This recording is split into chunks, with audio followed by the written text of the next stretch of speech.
สบายดีเดี๋ยวนี้พวกเขาก็สิได้พากันออกเดินทางไปเยี่ยมยามคนลาวผู้หนึ่งมาจากอเมริกา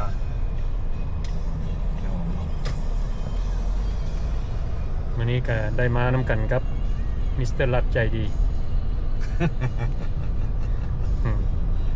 คือเก่าแล้วเนาะพวกเขาก็ได้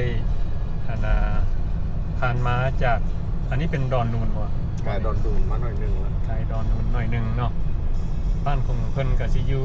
แถวทางงอนพุ่นล่ะเนาะ เป็นแล้ว ใช้เวลากับประมาณ40นาทีจาก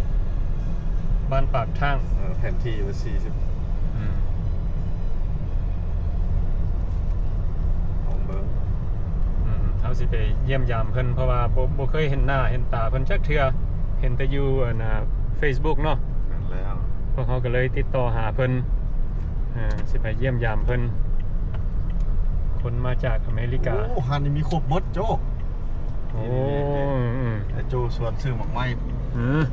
มาเวซื้อบักไม้ ไปต้อนเราไป อืม พูดเอาโอ้ฮันนี่ครบหมด ไปเอาไปน้ำกันเขา นี่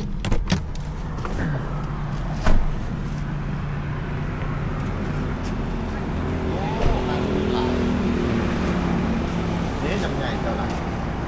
เอามากเนี่ยมากโอ้บักเกี้ยงก็มี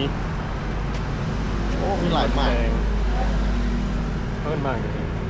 มีโมฮูจับโอ้ไปจับเสียบมือนั่นล่ะอันนี้โมเคยเห็นอันนี้โอเคนี่โจ ลงไปนี่มันเป็นไง อันนี้ก็แซ่บโจไปดีฟันหงแน่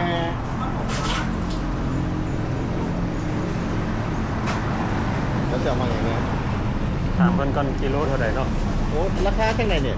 มันไงโลเท่าไหร่เลยโล50 เอ่อ เฮ้ย ซิมได้บ่เดี๋ยวซิมก่อน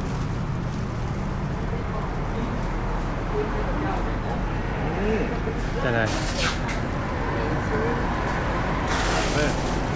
โลหนึ่งเหรอ เอามาก จะเอาอะไรมากมาดูนี่แน่นี่บอกขอทงแน่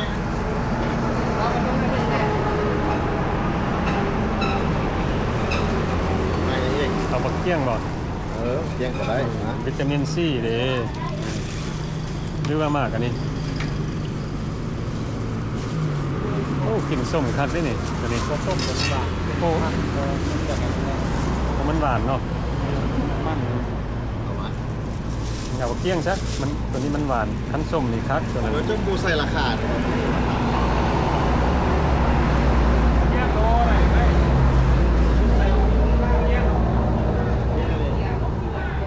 โอ้ โล65 แพงนะขึ้นเอามาอย่างโจ้ตรงนี้บอก เอาโลดมากอย่างเด้อมากอย่างเก่าโลดบ่มีบักงอกบ่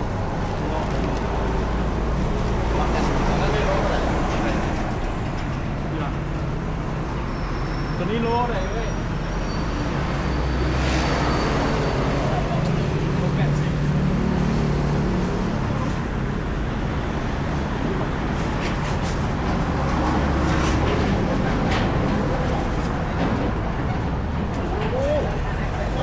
ทำไรโยกครับ บักซีดาได้ให้บ่ว่าซีดานะแซ่บได้บักซีดา เอาช่อผมน้อย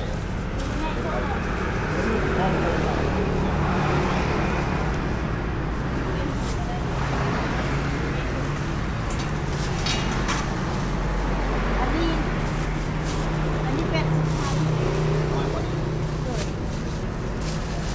แล้วอีกโจ้สุดาเหรอ บักซีดา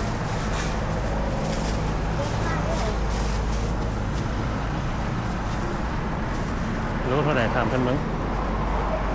สุดาได้รู้ว่าไหน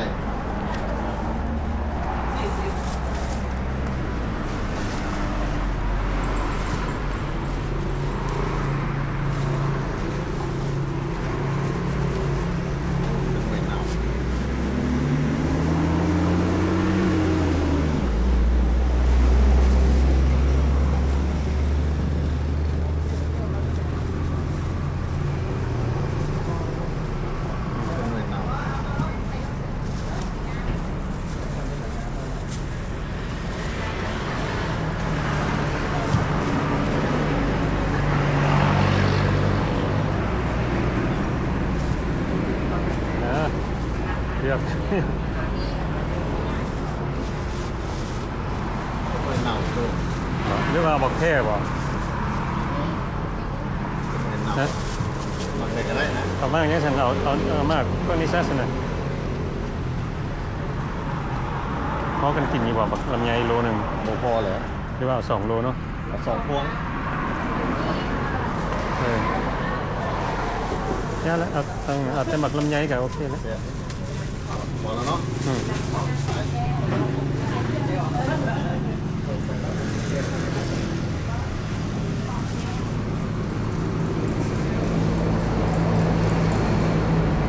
บอกเลยเป็นอะไรเงินเลยยังเงิน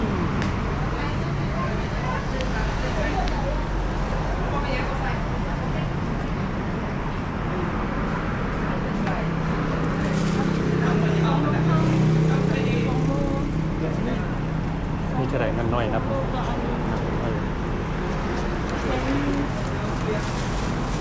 ป็นเจ้าห้า เป็นเท่าไหร่ 10เซน95ค่ะ แสง95 โมพอ2 ใบ อืม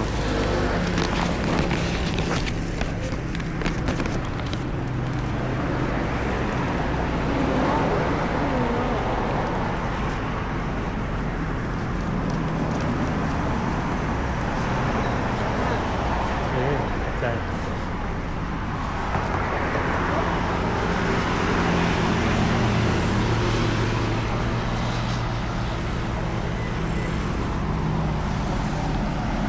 อันนี้ก็จะเป็นทาง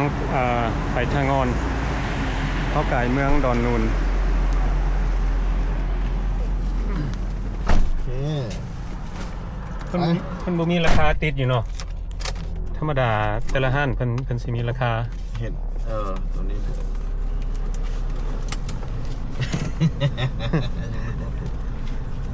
มีราคาติด อืม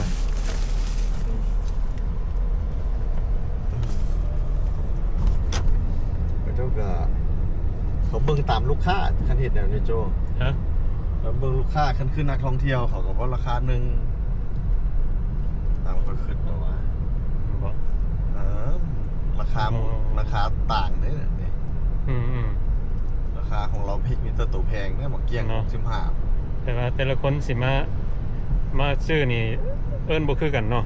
มันสิบ่คือกันคันเบิ่ง โอ้ คันนักท่องเที่ยวแล้วก็สิ สมพอ รา ละ คาหนึง พอละหัน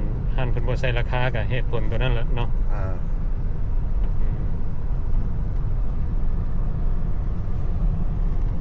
มอีกประมาณ10 นาทีเฮาก็สิได้ฮอดบ้านของเคนชื่อเพิ่น มิสเตอร์เคน มิสเตอร์เคน เจ้าเช็คกัน GPS สิเบิ่งดูเบิ่งว่าเหลือจังนาที อย่าประมาณ10 นาที บ่จะเบิ่งดูไปซื้อแล้ว อย่าไป เลี้ยวขวา ซื้อเลยอืม แต่เบิ่งแล้วมีเลี้ยวขวา อืม เดี๋ยวเสร็จไปบอกหมอแล้วเนาะ อืม หมอ หมอโอเคหมออยู่บ้านเดี๋ยวนี้ ถ่ายอยู่แล้วเจ้าก็บ่เคยเห็นหมอจักเทื่อ อืม ไปเบิ่งดู มาเบิ่งสิไปเบิ่งตัวจริงของเพิ่นเนาะ อากาศสิทายให้พี่น้องเบิดทุกคนได้เบิ่งนํเพราะว่าเคนนี่เราก็เป็นคนมาจากอเมริกาเพิ่นถูกส่งกลับเนาะ deport back to Laos โอ้นี่ตลาด ขายคือกันหมดแถวนี้ ไทยคือกันเนาะ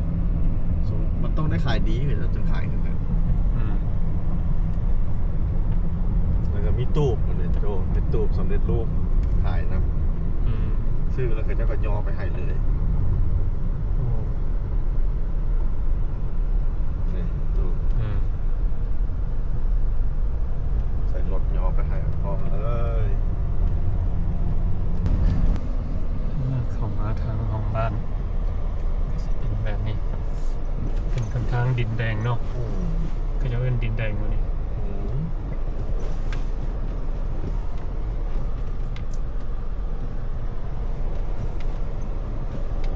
เป็นบ้านเป็นซองหมดเลยเด้นี่ อืม บ้านนาโรงเรียนประถมศึกษาบ้านนา โอ้ เดี๋ยวครัว no no แล้วไป turn right ตัว อ๋อ left or right บอกไป left left left ไม่ใช่ left อืมนี่เป็นบอกไปเบื้องซ้ายแล้วไปอีกจังหน่อยสิเลี้ยวขวา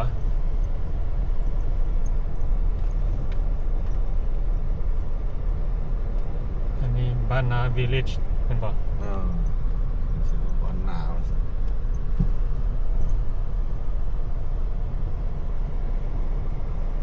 อันนี้ซื้อขุดซื้อเลขบุถึกในขุด อืม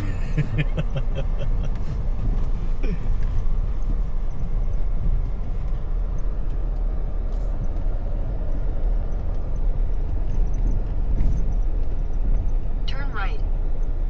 ใส่ อีกแต่มันจะมีโฮมคุณข้างหน้าเป็น นี่ ฮะ นี่แหละนี่ โมเมนต์คุณไปอีก เนาะ บอกว่าคุณข้างหน้า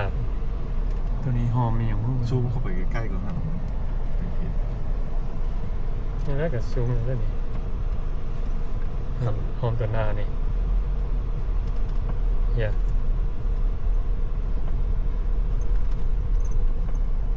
โอ้กำไรชีวิตแต่บ่เคยมาเลยจู อืม มาได้ยังไง อันนี้ก็ซิยู โอ้ตัวนี้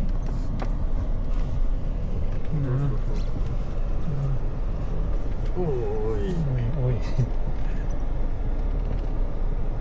In 200 meters, slide left. นี่สิเป็นตลาด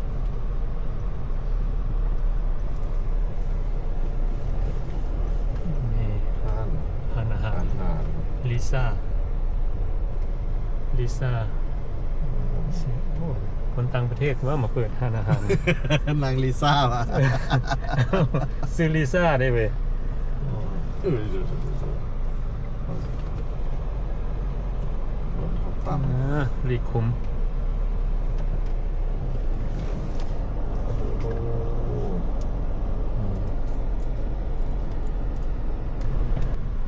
นี่ที่สงสัยบ้านหลังนี้บอก เราต้อง ตาม โถ ตาม GPS นี่เป็นบ้านหลังนี้นี่หลังสีขาวข้างหน้านี่ โทรเลยสักหน่อย อ่า วิดีโอคอลแล้วโชว์ อืม โชว์เพื่อนให้หมอเบิ้ง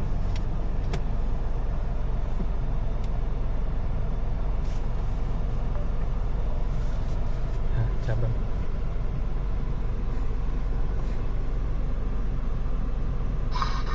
บายดีครับเบิ้งกัน มาถึงบ้านอยู่วันนี้ ถึกบ้านอยู่วะเนี่ย Yeah. Let's see. It's like you're gonna come in more like you. นี่เบิ้งนี่นะแม่นเทือนตัวบอลนี่ทั้งหน้านี่นะ The second floor, and I play this. เขามาสุดหัวแล้วนี่ ชุดเลยเนี่ยนี่เข้าบ่ได้เนี่ย And you guys how like you are. มีหัวมีเกต มีหัวนั่นนี่นะ Yeah, that's my house. โอเคไปจอดนี่ก็ได้ที่สนาม I covered. มั้งไปสิไปใคร ได้หมอนะโอเค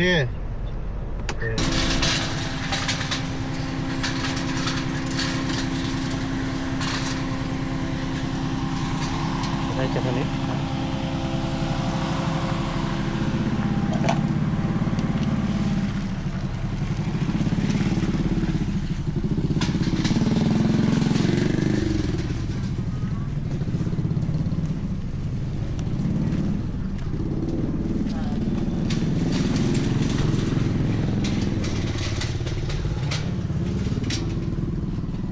โอ้ย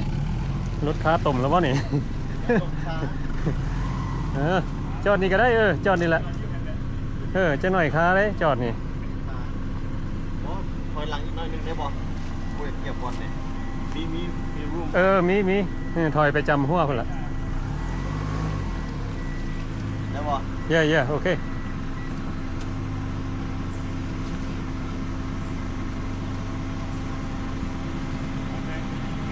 โอ้มันเป็นยังไงโอ้ฝนตกฝนตกอันหาก็แล้วเนาะอันนี้เป็นขี้ตมเบิดนี่โอ้หน้าบ้านเพิ่นเป็น สวัสดีครับ อืมจะบ่ได้ใส่เกือบเทนนิสชูสมาดิขี้ตมได้นี่น่ะ เดี๋ยวก่อน ขี้ตมเด้อนี่ เข้าทางนั้นได้ มาทางพี่พี่ Really, no, I think I'm mad. เออ I saw him post a clip for you guys. โอ้ย Yeah. โอเคได้สบายดี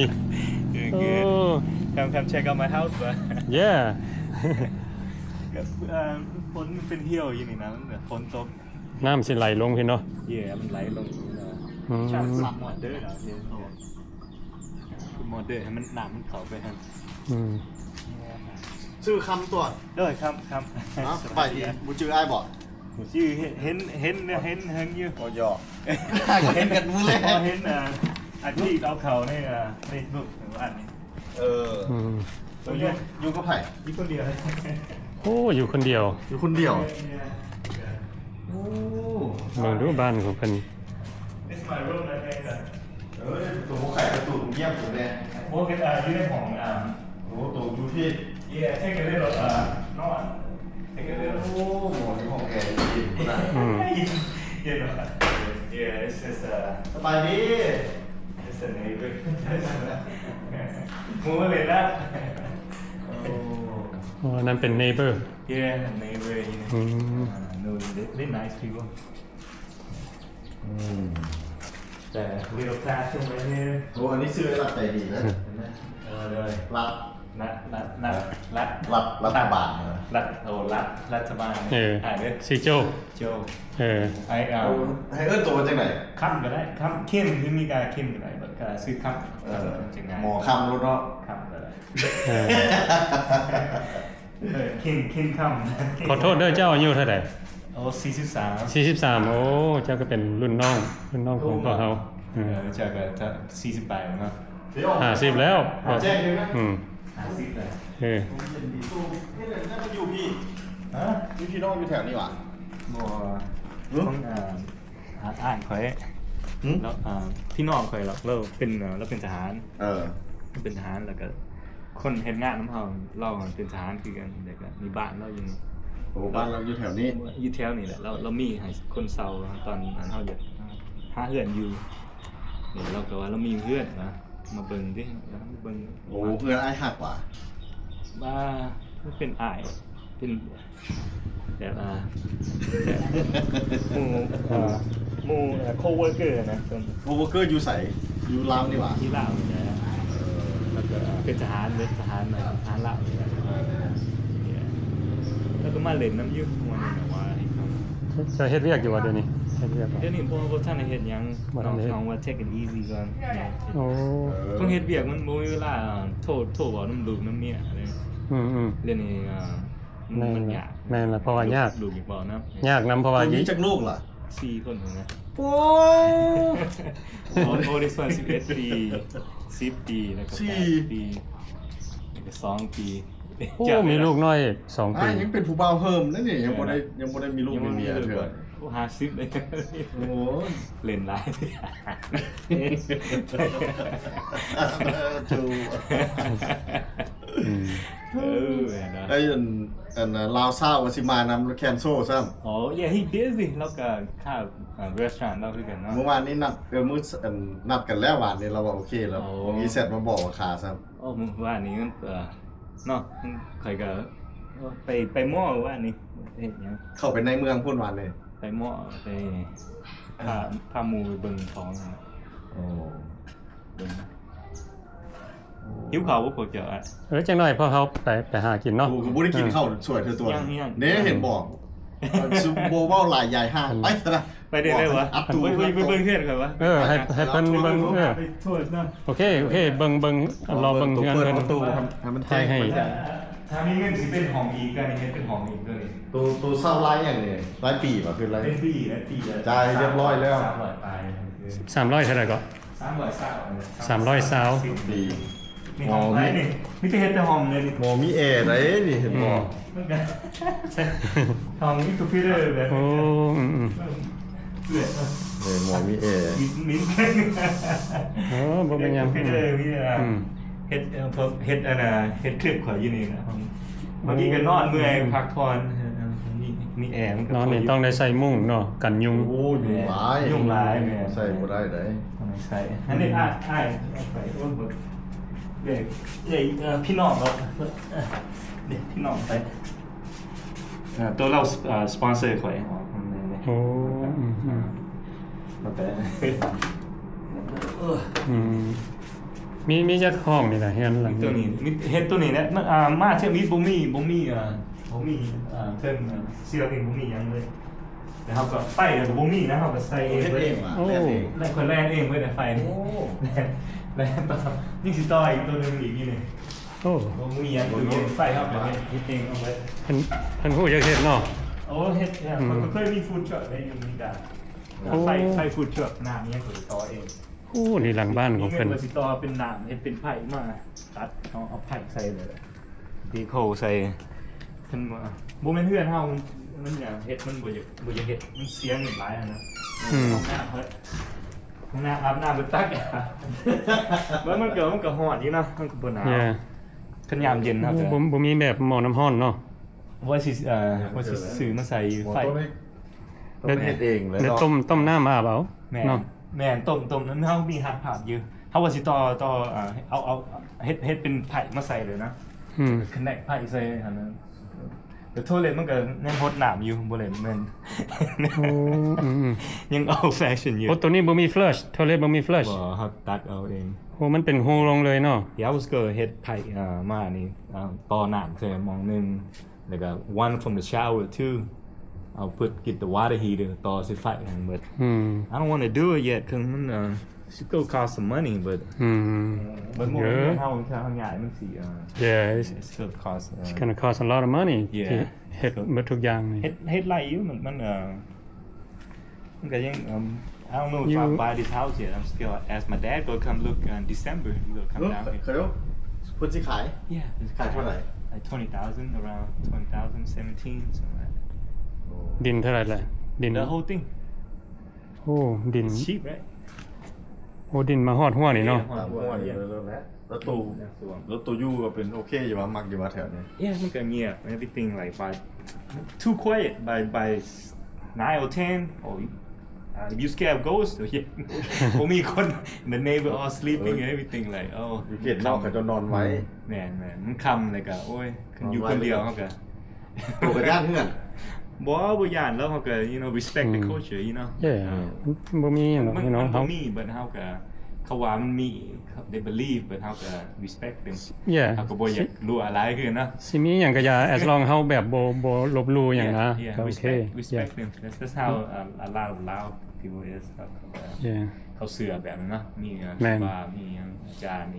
รู้คนเจ้าขายน้ำ Yeah he want me to buy this house 17,000 เหรียญ I might have this December my dad does มาเบิ่งขนมมัดว่าก็สิอะไรแหละสิว่ากันใหม่อันนั้นเนาะ แล้วเจ้าบ่อยากเข้าไปอยู่ในเมืองบ่ That's the thing I want Cause- to มันมี cause มันมีแบบ opportunity หลาย Yeah, you know หลาย มันมีเวียกงาน การมันอยู่ในเมือง พวกเจ้าอยู่หันวะอยู่ในเมือง yeah ว่าอยู่ในโซนจีนเลยและสังเจียง อ๋อแม่นวะ เต็ม ตาดิโอ้มีแต่ทรายจีนอยู่แถวนั้น yeah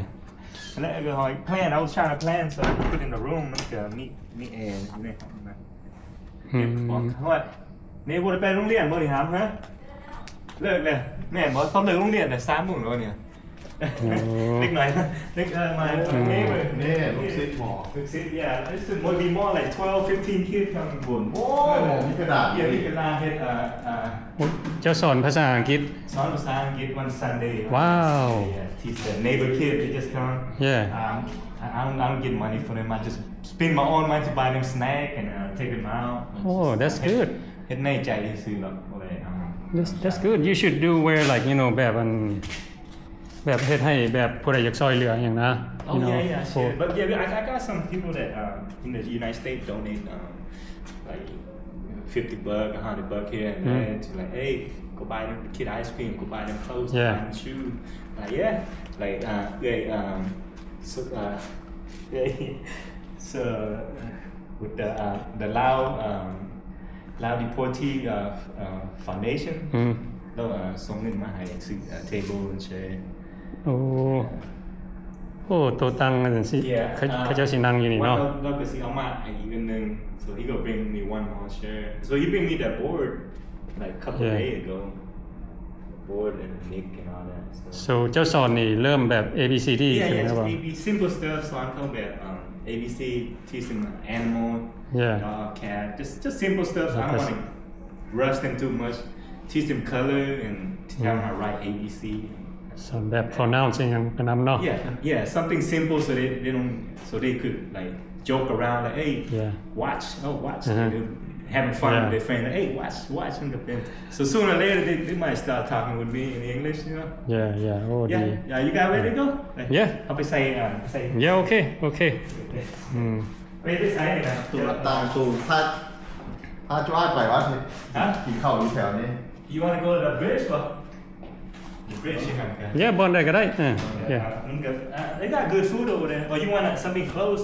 like close here นี่ใช่ก็ได้ you know we let you decide I don't know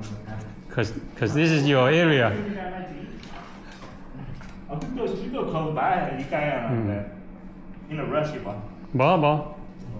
มีเวลาหลายอยู่ รถสิพาไปหนองเสื่อม น้องเสื่อม ไปแล้วบอกห้างหมอโอ๊ต มันอยู่ไสกันนะ อยู่ใกล้ตัวนี่แหละเบิ่งดูหมอยังเปิดอยู่บ่ล่ะเห็นหมอเจ้าขาย บ่ ดิ้นบ่ เนอะ ดิ้นบ่ เป็นส่วนอาหาร หันอาหาร โอ้ หมอเห็นหมอเจ้าขายลองไปเบิ่งอยู่ใกล้ๆตัวนี่แหละ แม่บ่ อาหารยังไงเอาหนองเสื่อมกับอาหารลาวเขานี่แหละ ไปหันนี้ก็สนิท เราไปลอง นี่บางยันตะหมองปิด โอ้แม่บ่ที่ว่า เดี๋ยวจะพาไปเบิ่ง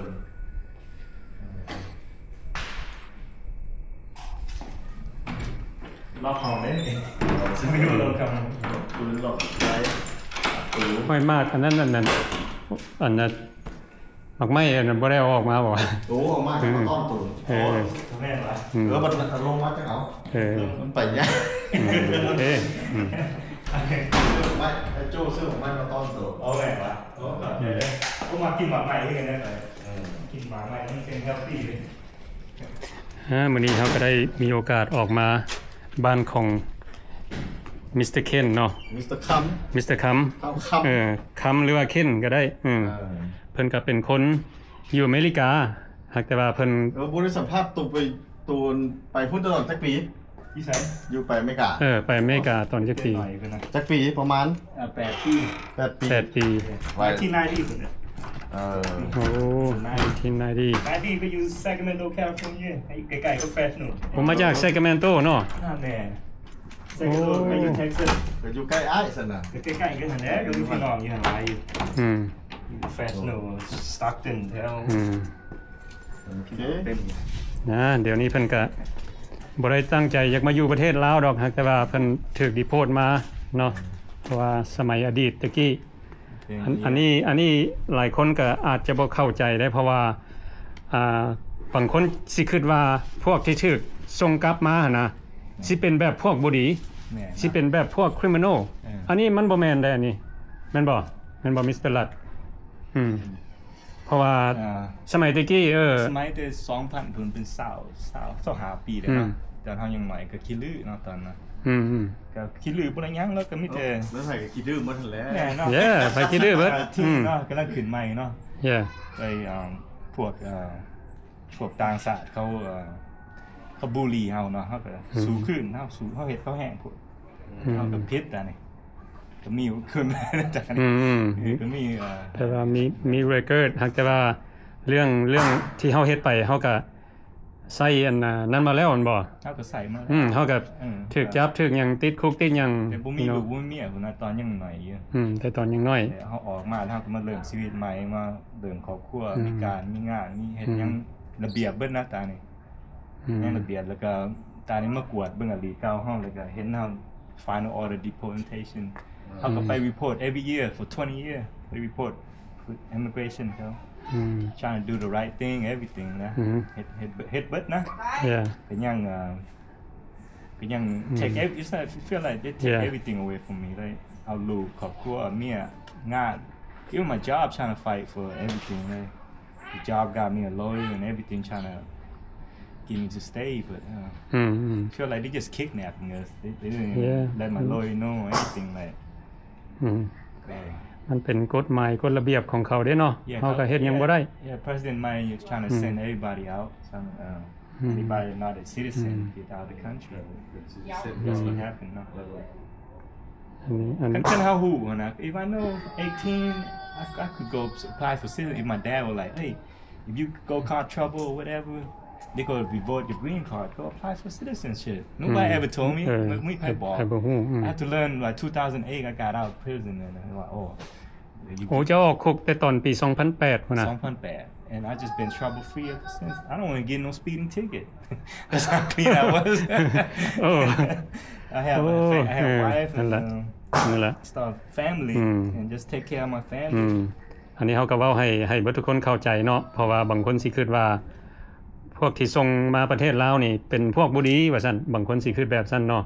เขาเจ้าสิบ่เข้าใจอันนี้เพิ่นเคยเฮ็ดอันแนวบ่ดีสมัยตะกี้ฮักแต่ว่าปี 2008 เพิ่นออกมาเพิ่นก็เป็นคนดีคนจบคนงามชีวิตเปลี่ยนแปลงล่ะก็แบบหลายคนนั่นละที่เฮาเห็นละThe suck thing is เขา that, ห่มแน่หมอนี่ the suck thing is like the judge didn't get to see my backpack either. Yeah, they didn't get to look through my paperwork. What happened? It just happened so fast. Like they just trying to send people out. That's what happened. If the judge get to review my file, I probably have a good chance to stay there. Probably have a good chance to like, hey, get bond to see. But they didn't give me that time. Just like send them out. Yeah, I feel like kidnapping. บ่ว่าละ Throw us in the plane and the plane is just hey. Yeah. Hopefully, I don't know. Hopefully everything get better in the future. A lot of people over there in the state, hopefully they have time to see the judge or something. Instead, because they've been out for. If you've been out so long and don't cause trouble, I mean, they should review your case. Like, hey, what's the point of you release this guy out for 20 years? What do you expect him to do? The same old thing? If he change, hey, give him a chance. No, but he's just like, hey. And I hired a lawyer too while I was there. I got married to my wife. I was like, hey, see, I could get my green card back. Been so good for so long. I'm married and have kids, but they deny everything. So it's just, it's just like you have one criminal record. คนบ้านนอก It don't matter where you're at or whatever. เจ้าก็ฮู้เราบ่โจ Yeah. หมอได้มาเซาเฮือนตัวนี้ มื้อนี้เฮาก็ได้ออกมาเยี่ยมยามเพิ่นเนาะอันนี้ก็สิเป็นบ้านของเพิ่นได้มาเซา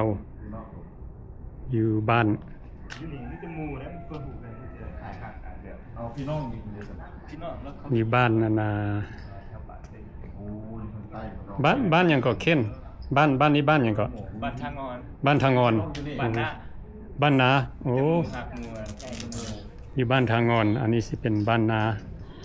ได้มาออก วันนา มาเยี่ยมยามเพิ่นมื้อนี้แล้วก็มาได้ฟังเพิ่นอธิบายเล็กๆน้อยๆเนาะเกี่ยวกับชีวิตของเพิ่นนี่ก็สิเป็นบ้านของเพิ่นมาเซาปีหนึง$320แล้วเพิ่นก็พักเซาอยู่นี่อยู่คนเดียวเพิ่นเนาะวันนี้พวกเฮาก็สิได้พากันออกไปกินข้าวสวยแล้วก็เฮาสิได้จบคลิปนี้ไว้ส่ำนี้ซะก่อนเนาะถ่ายให้พี่น้องได้เบิ่งขอขอบใจเบิดทุกคนที่เข้ามาเบิ่งวิดีโอของเฮา